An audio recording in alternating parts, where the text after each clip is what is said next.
Ze zeggen van een mond nu weer op, André Lammers en zijn collega's. Doet ze aan het werkzoenen kwamen ze er al gauw achter dat alles mijn naam wie. Dus eind december het appartementencomplex opleveren worden moet.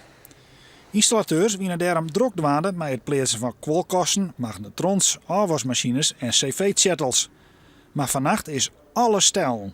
Van de morgen kwam ik hier aanrijden en toen zei al een van mijn collega's van ga maar naar huis, want ze halen ze mijn naam.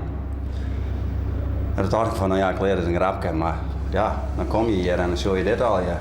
De dieven hebben waarschijnlijk de hele nacht aan het werk west. Maar net iemand in de buurt had wat vernaam, blijkt uit politieonderzoek. Zet het nou liggend binnen de dieven het gebouw via de achterkant binnenkam en is alles in een vrachtwagen laden.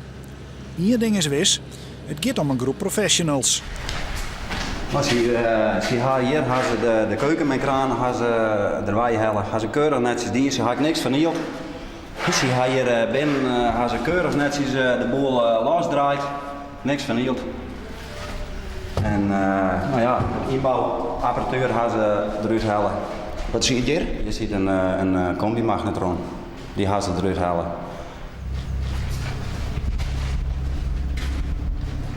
Nou ja, hier hangt een chattel, die gaan ze keurig netjes eruit halen. Vakkundig. Het is de zoveelste keer dat er voor duizenden euro's aan geword van een bouwplak stellen wordt. Vraag is dan ook of er net beter beveiligen worden moet. We doen het zo goed mogelijk. De hekken staan eromheen en ja, wat moet nog meer? Het is in een vergevorderd stadium deze bouw. Het is afsluitbaar en ja, helaas is er 's avonds nog geen toezicht hier. Hè? Van de kopers en huurders, maar we hebben er alles aan gedaan, aan onze eigendom. Het bouwbedrijf zal wel beveiligingscamera's plaatsen. Verder docht de politie sporen onderzoek en worden de tjoegen zocht.